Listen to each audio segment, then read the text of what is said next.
Welcome to another edition of From the Correspondent on Signature TV. I am Emmanuel Tewasi, and as you know, this is where we bring you reports and happenings behind the headlines, which goes beyond the normal news reports you get on a daily basis to what happens behind the headlines on the field. Mainly, we look at the reporter's experience and how they managed to put together some of these reports that meet our information need. And today on our lineup, we have the Commission Sculpture Park and Arena in IMT with a befitting tribute to Eda Kalu. Then the launching of the autobiography of the former military president Babangida in Abuja. Then we'll also look at a seasoned medical professional who has emphasized the need for academic institution to strive for excellence, particularly in the field of medicine. Then we'll look at the recent reduction of food prices, which has brought relief to many families in Nigeria. Then we'll also look at the Nigerian Export Promotion Council calling on Southeast leaders to make efforts in utilizing the resources in the region for international trade. And finally, we will bring to you our focus for today, which is a documentary titled Never Say Die, which marks the 55th anniversary of Rangers International Football Club of Enugu. These and more will come your way right after this break. Stay with us. We are local. We are right now with the wife of the man that was Why the main market is in chaos. People We are national. Those in support of this motion as amended, say aye. we have taken the vote by default. We are international. Israeli airstrikes. Donald Trump left us the worst unemployment.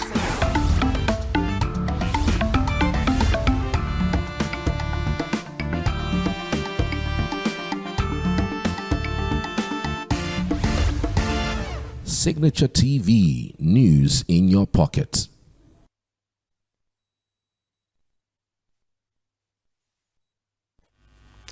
This is from the Correspondent with Emmanuel Tewase. The Institute of Management and Technology, IMT, in Enugu, commissioned a sculpture park arena in the Faculty of Art, Design and Painting Technology in honor of late Eda Kalu Uke Kalu. The event was a befitting tribute to an elder statesman who was an outstanding art patron, philanthropist and former chairman of the Board of Trustees of Life in My City Art. Let's take a look at how that event went. Elder Uke Kalu no doubt left an enduring impact on the art world and remarkable contribution to the society. He was a distinguished statesman, art patron, philanthropist, and former chairman of the Board of Trustees of Life in My City Art Festival. This explains why the Institution of Management and Technology, IMT Enugu, decided to commission the magnificent sculpture park and arena in his name.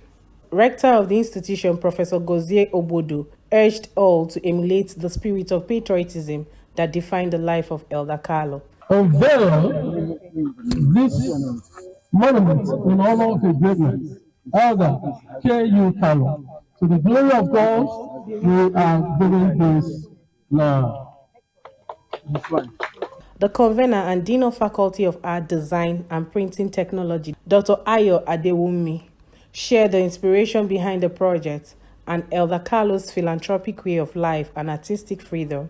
He recalled the story of the Dubai International Expo Conference in 2022, where Elder Kalu suggested replicating an aesthetic garden arena in the arts department. I'm just trying to see what we can do for a man who has impacted so many lives, including mine, and a man who has engineered and supported Life in My City, which is a national competition, was the chairman since 2010 until he died.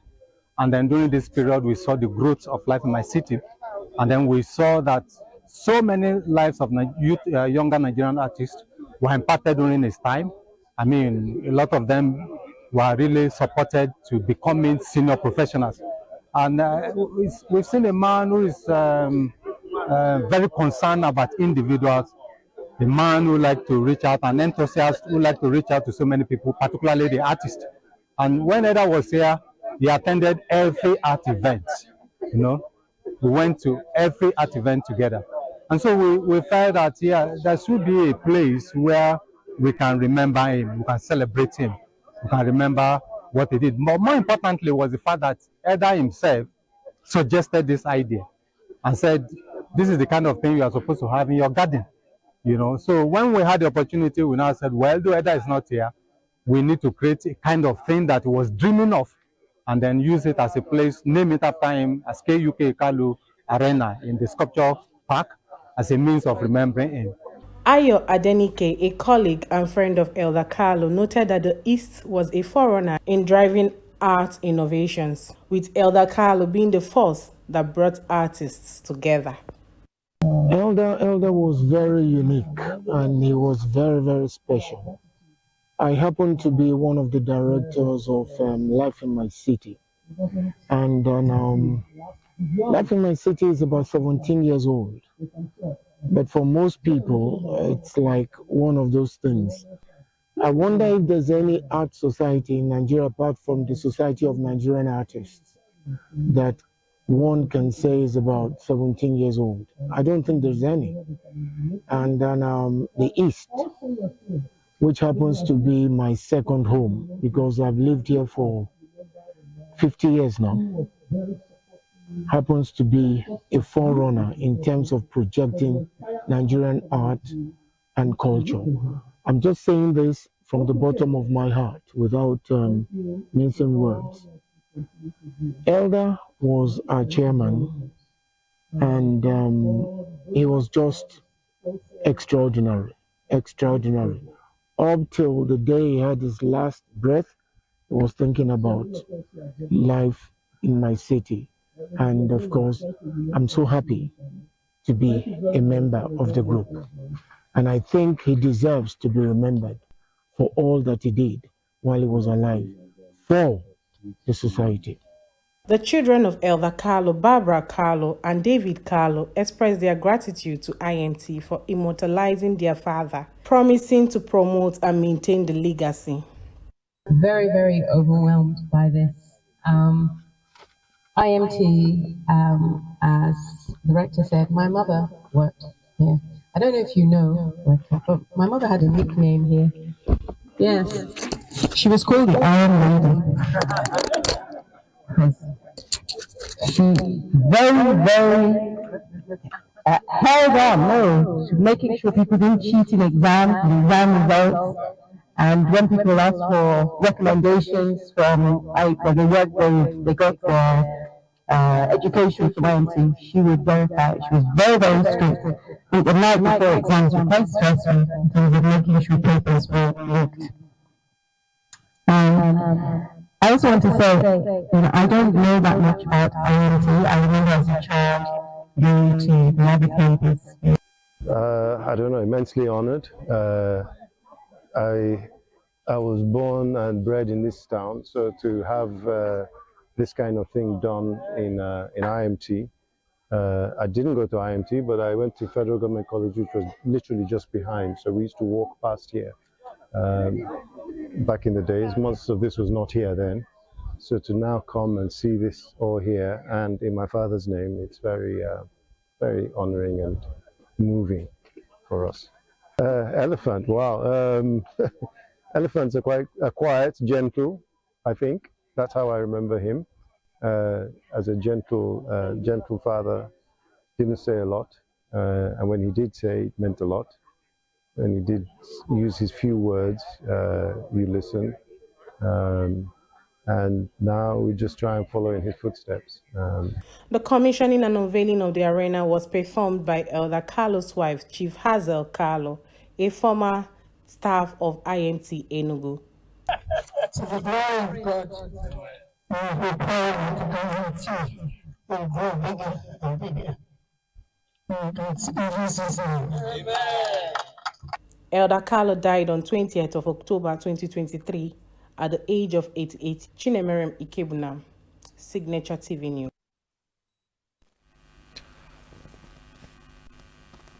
You're still watching from the Correspondents.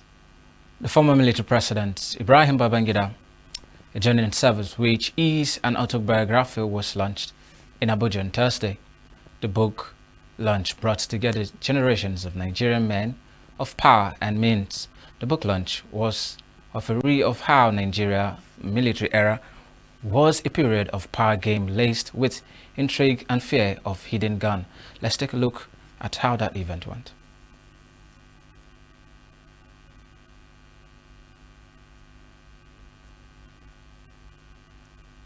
The book launch was a roll call of Nigerians who is who and those who benefited from a soldier who became a Democrat. I'm here to pay homage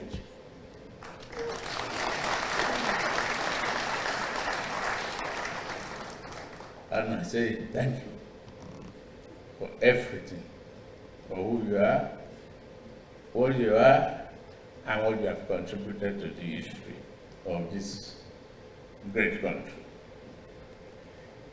If I had the truth from our dear leader, father, uncle, General Ibrahim Babangida. Without you, people like me, I won't be in politics. Retired General Yakubu Gowon told the story of how he talked a set of 10 secondary school boys, including Ibrahim Babangida and Abdulsalami Abubakar, into joining the military. According to him, the report he eventually got of them during the Civil War was that they had grown into tough, brave, and creative military combatant and commander. When he was toppled as head of states by a group led by Murtala Mohammed, the names of these brave commanders were not missing. When I visited your school, to interest in your school, to see if you can join the army. And your headmaster at that time, or head of school at that time, was one famous teacher in the called Mr. Onyemole Oga. Yes, I don't know what he told you about me, but the enthusiasm with which you and your class, and I think there are about 10 of you who in the end decided to join the army. General Abdulsalam was also part of you. So there you are. You joined the army and you served very, very well. You served very, very well. And it got to the stage whereby at the end of the war, my youngest brother,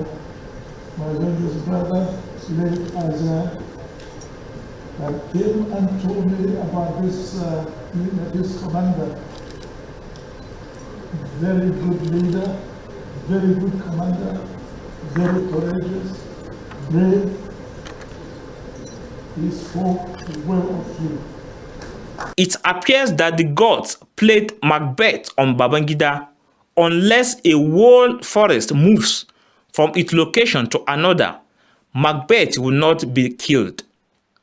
When the opposition army camouflaged with 3 branches marching against Macbeth, it was like a moving forest.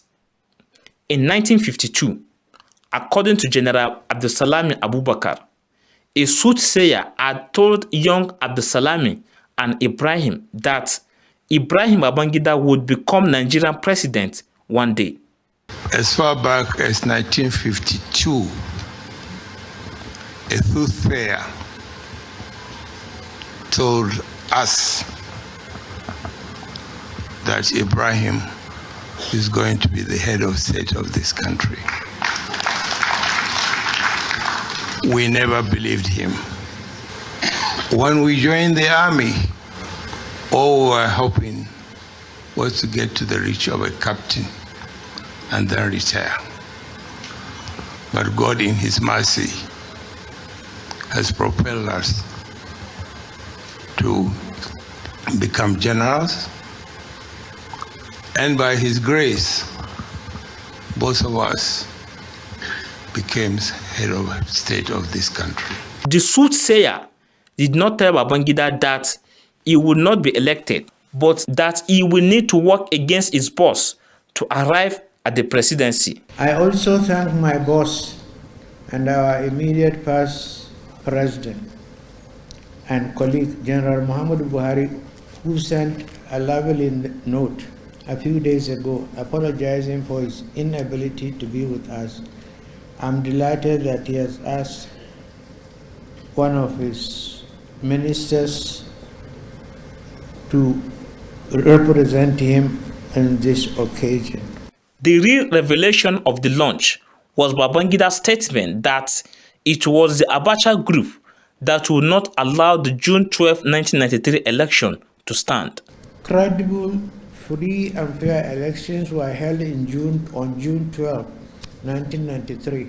As the leader of the military administration, I accept full responsibility for all decisions taken under my watch.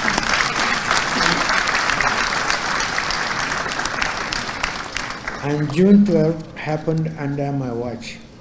Mistakes, oversights, and missteps happened in quick succession. But I say in my book, in all matters we acted in the supreme national interest so that Nigeria could survive. Our nation's march to democracy was interrupted, a fact that I deeply regret, but Nigeria survived and democracy is still alive. The degree to which Nigerians look forward to reading the remorse of Babangida is best reflected in the fact that while the launch was going on at the prestigious Transcorp Hotel, pirated copies of the book were being snapped up in the street of Abuja by many Nigerians hungry to read the journey to service of a man called Maradona. In Abuja, I am Nasiru Usman for Signature TV. A professor of medicine and consultant cardiologist at the University of Nigerian Teaching Hospital, Itukozala, Professor John Nwobere has emphasized the need for academic institutions to strive for excellence, especially in the field of medicine. Professor Nwobere gave the charge at the 16th lecture series and award of prizes for academic excellence in honor of an emeritus professor of the university, Professor Chine Chikudo Nwokolo, which took place at the Onkoma Hall of the College of Medicine, University of Nigeria, Itukozala in Enugu State. Let's look at how that event went. The emeritus professor, Chukwedu Nwokolo, was the first specialist physician in the then Eastern Nigeria. He became a member of the Royal College of Physicians, which he earned from Edinburgh in 1953 and was the second Nigerian to achieve the feat. He was also elected a fellow of the prestigious institution in 1961. It was therefore a befitting tribute when the academic community and renowned physicians, medical practitioners, students, and the general public gather in his honor. The theme of the lecture, Maintaining Academic Excellence in Our College of Medicine in the Current State of Our Nation, is very apt, especially now that the profession of medicine is grappling with an excruciating level of brain drain, which is impacting negatively on the country's health sector. The guest lecturer, Professor Nwobere, noted that medicine is not just a science, but an act of caring. He stressed the need for collaborations beyond boundaries in the pursuit of excellence in medicine and the entire health sector. The renowned consultant paid tribute to late Chukwedu Nwokolo, whom he said recorded outstanding achievement through interdisciplinary collaboration and pushing the frontiers of medical research, education, and community service. And University College Hospital, where he served in various capacities, including associate professor and associate dean. But during the Civil War, he led the refugee medical service traveling extensively within the war-torn area. After the Civil War, he became the first professor and the head of medicine at the University of Nigeria Medical School at the Enugu campus, and then thereafter became the Dean of Medicine as well. He was honored by the University of Nigeria as the first Professor Emeritus, and the then President of Nigeria conferred him with the National Merit Award and also the Order of the Federal Republic, OFR. He received honorary Doctor of Science degrees from the universities of Ibadan and Maiduguri. Chairman of the occasion, Venerable Professor Ernest Onwasigwe, said the galaxy of personalities at the event was a true reflection of the towering heights attained by the Emeritus Professor Chukwu Nwokolo during his lifetime. And we are gathered to remind ourselves of the whole path that this institution is known for and the need to get back to it. And that is what the lecture will give us today. We also want to seize this opportunity to recognize him in terms of academic excellence, and that is why awards of academic excellence to budding academicians will also be given in his honor. We also want to seize this opportunity to thank the Rifite people for giving us such a man. One of the highlights of the occasion was the award of excellence to some lecturers and students of the College of Medicine. Among the recipients is the Associate Dean of the Faculty of Health Science and Technology, Dr. Ijomilo, who was honored as the overall best lecturer in the College of Medicine, University of Nigeria, Enugu campus. Dr. Mrs. Ijomilo hails from Adu Achi, Oji local government area of Enugu State. She's a proud daughter of Mr. and Mrs. Mark Okota Fekbeda Ohi Omaiga, South local government area of Abia State. After completing her education at Ido River Girls Secondary School, Enugu, she attended the School of Nursing and later the School of Midwifery, both at UNTH Enugu State. In her quest for more knowledge, she returned to the University of Nigeria Enugu campus in 2002 for a first degree in nursing. She qualified as a public health nurse with distinction. Congratulations.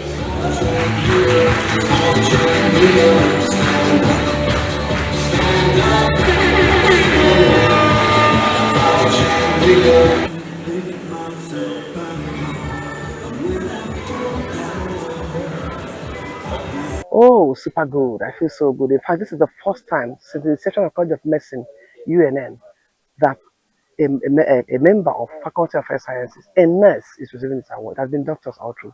So I feel I have achieved something very, very great. A former dean, College of Medicine, Professor Emmanuel Ejim, described the award as the moral booster. So it is a thing of joy that Ijoma, who is from the Faculty of Health Sciences, for the first time is winning it outside the faculties in the medical sciences. The only word I have to tell, I mean, for her to have got to this stage means that she has been working hard. She just has to continue working harder so that in the next few years she becomes a professor. That's what every academic aims to be. I feel excited, I feel elated. In fact, IJ is someone that puts her mind to everything she wants to do, and she's diligent. So it's a well-deserved award. President of Signature TV, Vim Martin Obiorilo, was highly elated at the choice of the wife as one of the recipients. I feel very proud. She consistently, brings pride to our family in the way she has done her work, in the way she has pursued her academic work. And it's something that I find very rewarding.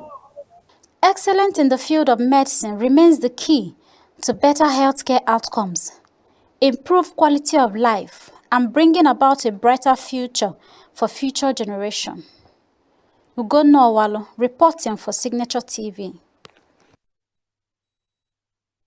You're still watching from the Correspondent on Signature TV. This is where we bring you our story behind the headlines, and today our focus is on the documentary that was just unveiled on Friday, themed Never Say Die, of the Rangers and Football International of Enugu State. And when we return, we'll bring you a market situation from the far northern state of Zamfara, and how the price reduction has brought succor to residents of that area. We'll go on a quick break, and when we return from the correspondent continues.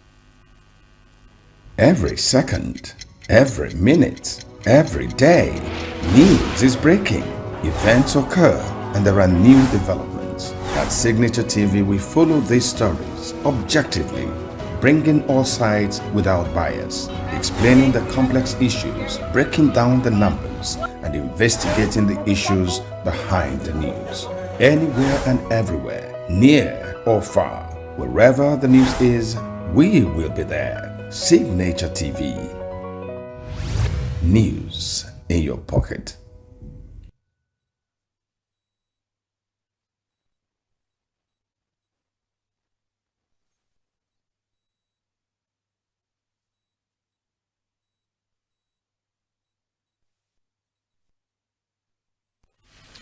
Welcome back. You're watching from the correspondent on Signature TV.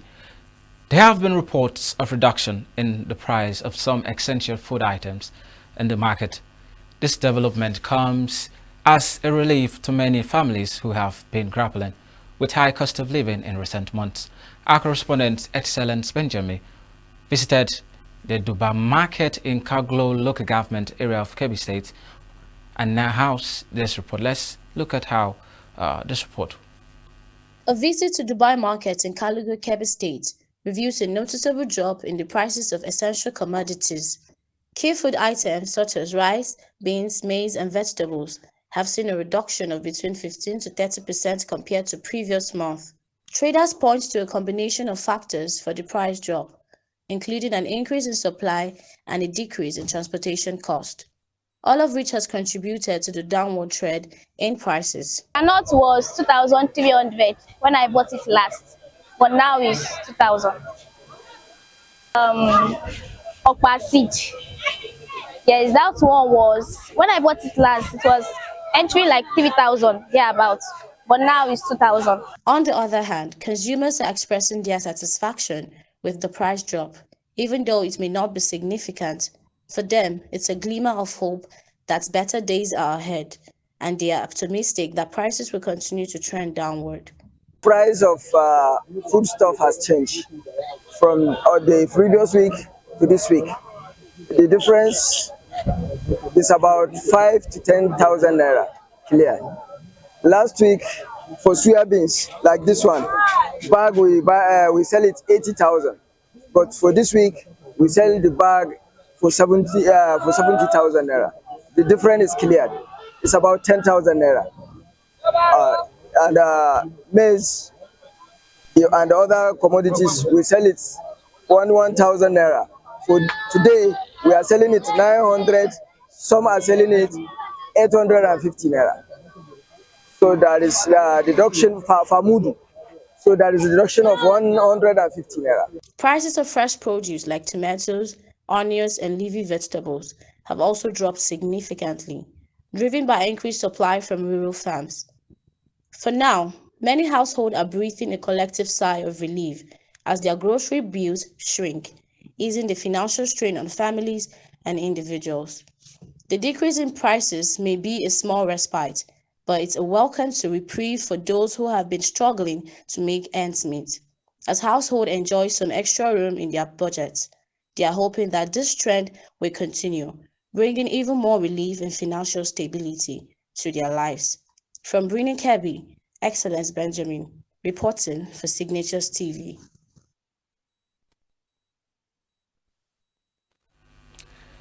The Nigerian Export Promotion Council has charged political and business leaders in the southeast to galvanize available resources to drive the economy of the region and boost international trade and investment.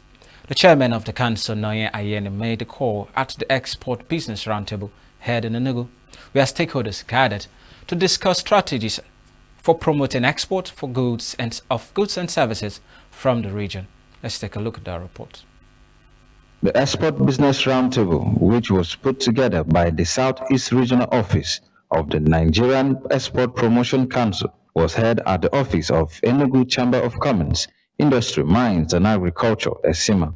The summit, with the theme Southeast Nigeria's Export Future, Trends, Opportunities and Challenges, spotlighted the abundant resources and industrial potentials of the region with its attendant prospects and challenges.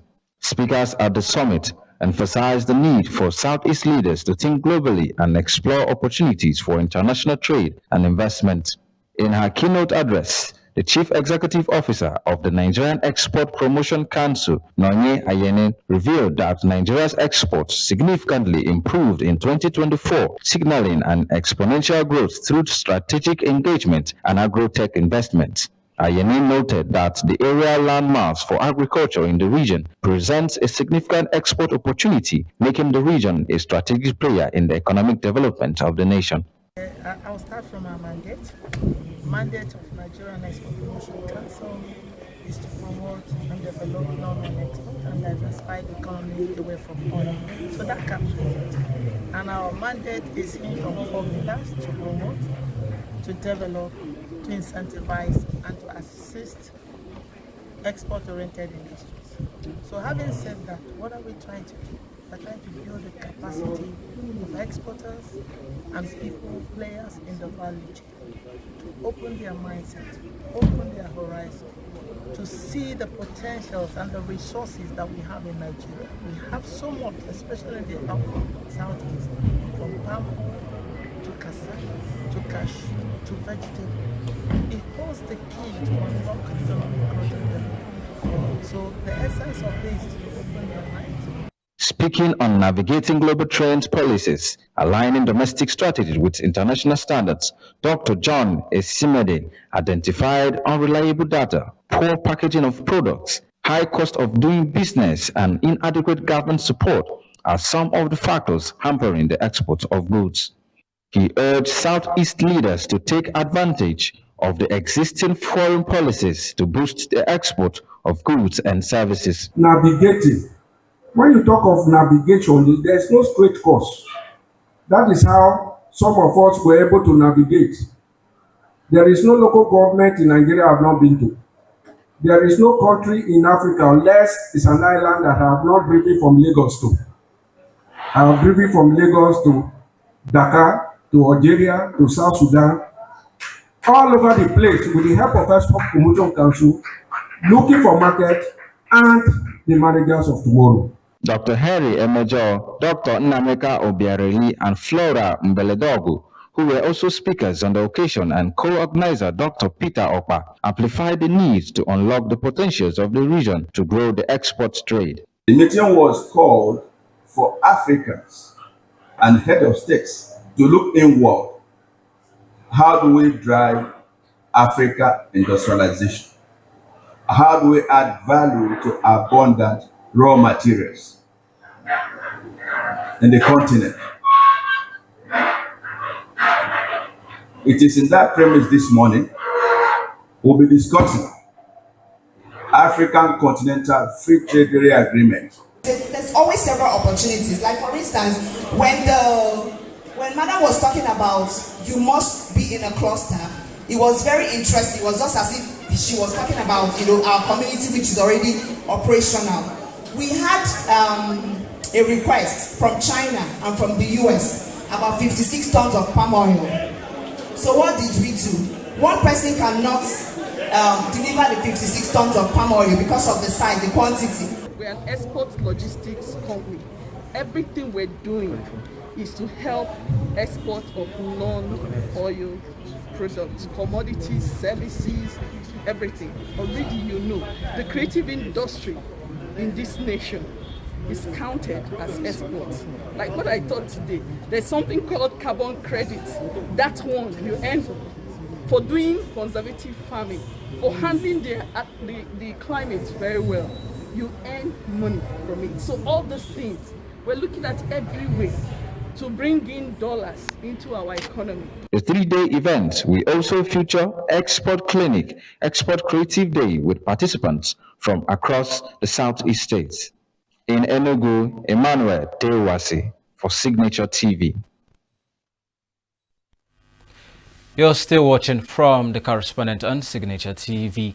This is where we take account of reporters' experience on the field in a bid to appreciate the efforts that go into writing and packaging news story that meets our information need. And today we're going to be talking to one of our reporter, Raymond Mbata, who within the week covered the story on the premiere of the documentary on Rangers International Football Club of Enugu with the title Never Say Die.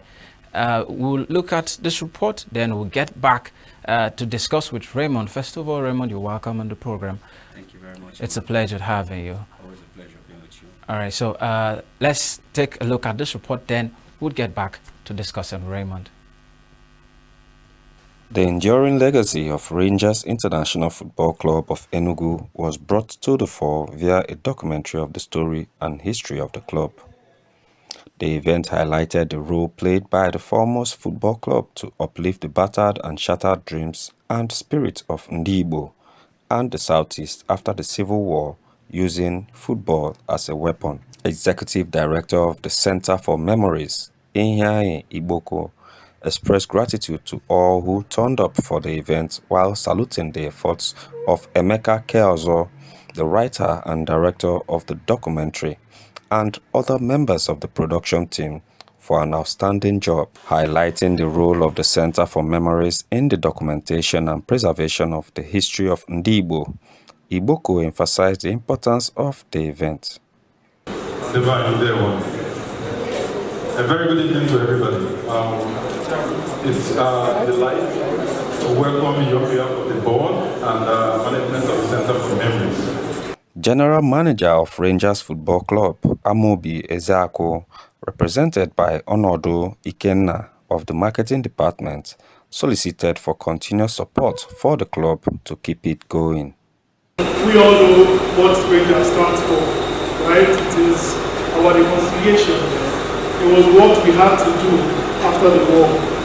So it has a lot of memories. And here we are, the Center of Memories, celebrating this great club that has come to stay, and it is beautiful, as we all can see. Thank you very much. Chairman of the occasion, Dr. Kingsley Eze, commended the management and staff of the center for the excellent work while appreciating the Enugu State government for their enormous support to the center and plans to relocate it to a permanent location. Eze, who recounted the role played by Rangers to rekindle the hope of the Igbo after the depression that followed the colossal loss of lives, livelihood and property to the Civil War, announced a donation of 10 million naira to the center and promised to set up a trust fund for its sustenance. So what Center for Memories is doing is ensuring that we write our own history, that we document things as accurately as we can. Makatana, Bunya, Nechi. And we cannot take away the place of history in all that we do. Some will tell you that if you really don't recognize your history very well, you might have difficulties navigating your future. And that is what Center for Memories is doing for us. So we really appreciate the team. Deputy Governor of Enugu State, Ifeanyi Osai, acknowledged the dogged spirit of Ndigbo in using football as an avenue to get back on track after the Civil War, as against the present ills of the society that employ kidnapping and fraud to address economic and financial challenges. He called for an economic bloc in the Southeast to address the prevailing poverty and underdevelopment and counter the negative elements using Biafra agitation as a tool against fellow Igbos. Because they got free. People who left lucrative payments in other club sites, but came home to play for Rangers because of what it represents for them. This is devoid of intentions to kidnap anybody for money that we see today. This is devoid of an attempt to dupe our brothers, covetousness, evil. That the same people who want made all the success they did with Rangers now resort to. It beats every imagination that in 2025, a people of this region will seek to celebrate and eulogize people whose source of wealth nobody can account for. The documentary Never Say Die, the story of Rangers International Football Club, was then screened for all, depicting the prevailing circumstances that gave birth to the club. I am Raymond Ken-Mbata for Signature TV. That documentary titled Never Say Die was premiered at the Center of Memories in Enugu as part of the event marking the 55th anniversary of Rangers International Football Club. And with me in the studio today is Raymond Mbata, who covered that report. It's once again welcome, Mr. Raymond. Thank you very much. First of all, I would like to start from you've been here for quite some time. I hope you're finding the place interesting. I love the topography of Enugu. I love the views. Some places hilly, some places in the valley. I went through GRA and it was a lovely experience. Okay, I hope you'll be careful not to get lost at some point. Okay, when you were informed about this event and for you to go cover it, what was the first thing that came to your mind? And when you got there, how did you picture the whole event in the first place?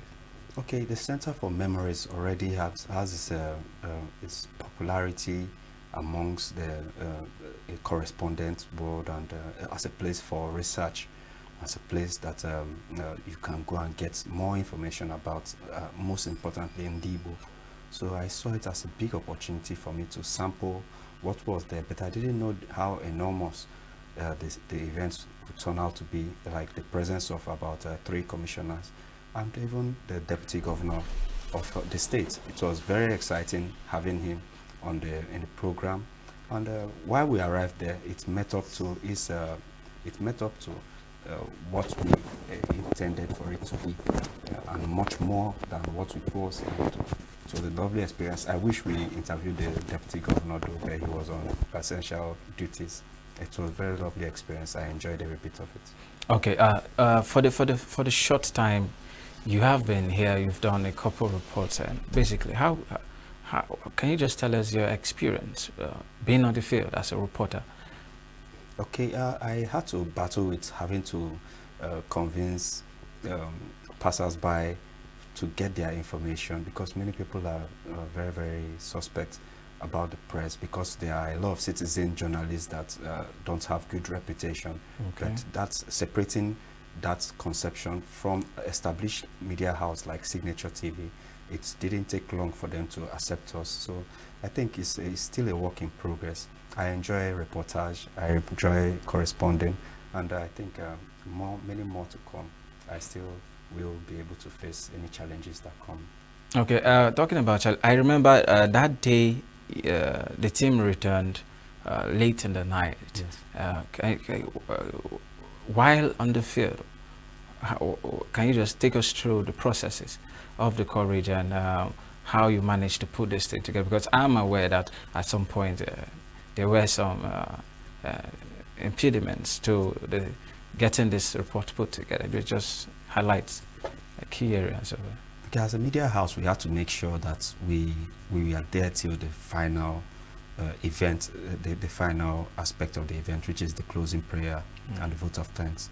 And definitely it wore into the night, almost 9:30 before we could get around there. And you know, Enugu is not known for its robust nightlife almost immediately outside the outside GRA. So we are looking for food to eat. Okay. We are hungry. They didn't give serve food at the event. No, there were light refreshments, okay. Very light refreshment, a little palm wine, garden egg and granules. But definitely we were hungry after the whole event. And okay.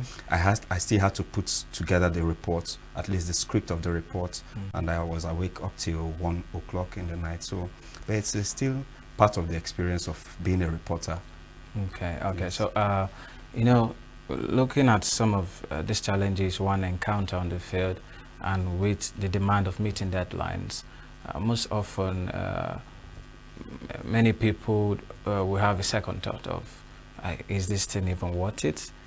Should I not just give up and say goodbye? Have you ever, in the course of your profession, then I would like to also take you back a bit, because I know from the environment you moved from to this environment, I know what you see here might be quite different. So from there and here, what are those significant differences you've noticed, and which one do you feel has helped you better as a person and as a journalist in the field?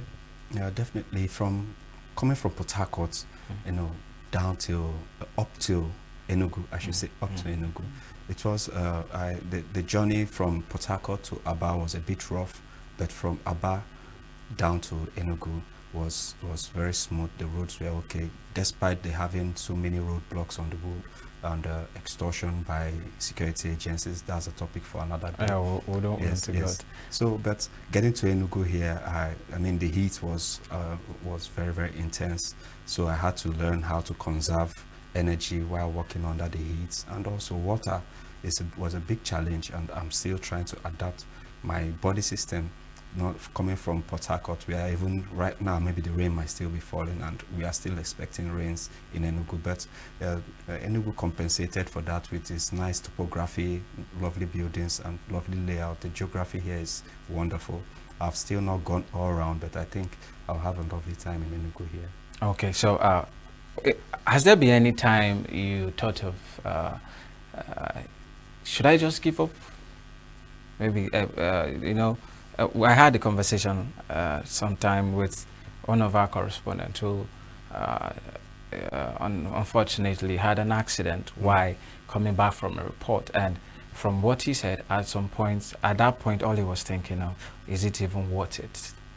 You understand? So are there moments like that that you've have experienced basically in the course of doing your daily job as a journalist? Definitely, just as any other job, there are risks involved in it, there are challenges involved in it, and I have not gotten to that point. I'm not built in that point of saying no at any point in time. At every point I meet challenges, my brain is wired to look for solutions almost immediately. So, and also I have passion for this job. With the passion I have for it, I don't even think of quitting.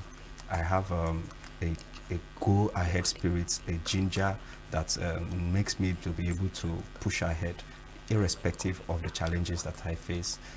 Also, I learn from other correspondents and reporters in the job, and I see how they've been able to face their own challenges and be encouraged. There are also veterans in the business that give encouragement, and also I also get encouraged by having people like High Chief Vin Martin, Obiora being still involved in the media business is a very big encouragement, and anytime I see him and he speaks, it gives me so much. Well, Raymond, I wouldn't want us to get to that point. Okay. First of all, I appreciate the responses I'm getting from you, but I must say that this is from the correspondent. All we try to do is to just get the story behind the headlines, what really happened. I know you started saying something about you were hungry and tired, you came back late and all of that. But I must say you are being a bit diplomatic in your response, which I know there are a lot of things to say,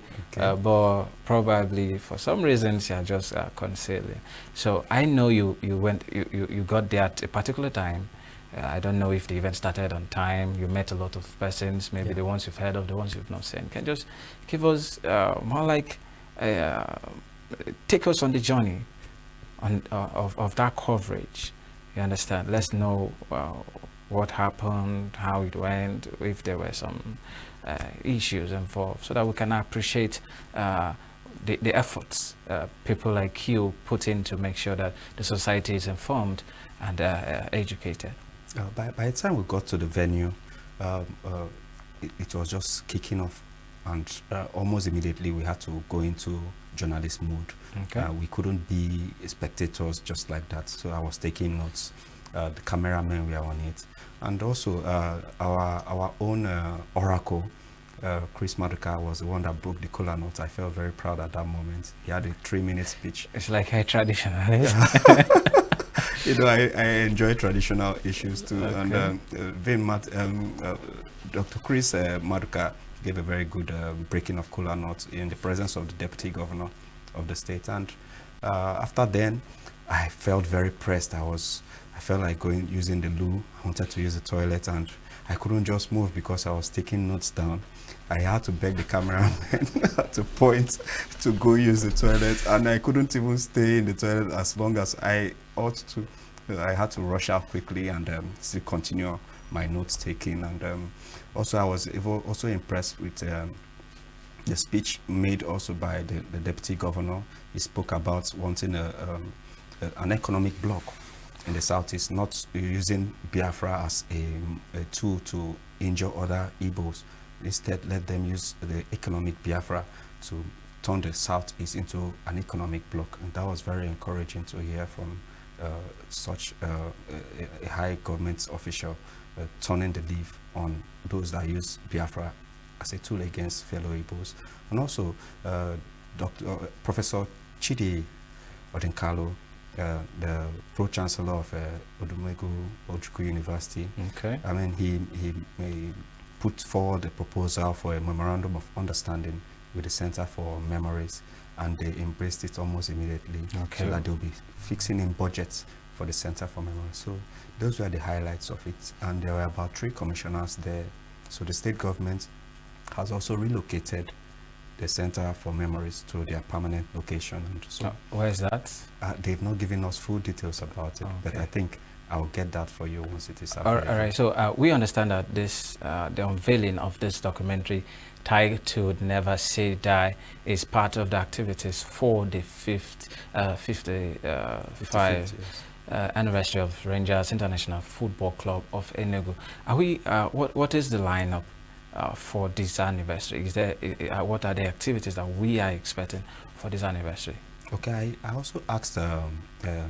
Ikenna Onodo, the representative for the general manager of Rangers Football Club, about having a state celebration for Rangers International Football Club, being a household name, not just in Enugu, but also in Nigeria as a whole. And he said that it's not, he is not going to let the cat out of the bag just as yet, and that there are plans underway. And also made comments also about having football tournaments for the secondary schools to be able to fish out young prospective players that could also fill into Rangers International. So I think that was some of the highlights of what transpired. All right, we've been talking to Raymond Mbata, the brain behind the report on the 55th anniversary of the Rangers International Football Club of Enugu, titled "Never Say Die." Raymond was there for Signature TV, and he witnessed the event which marked the unveiling of a documentary about the origin and the journey of the Rangers International Football Club up to now. And it's been a wonderful time talking to Raymond. I must appreciate you for the insight and the knowledge you've shared on the program, Mr. Raymond. But because of time, we would like to stop at this point. And until we come your way next week, I remain Emmanuel Tewasi, and stay informed. We'll see you next week. Bye for now.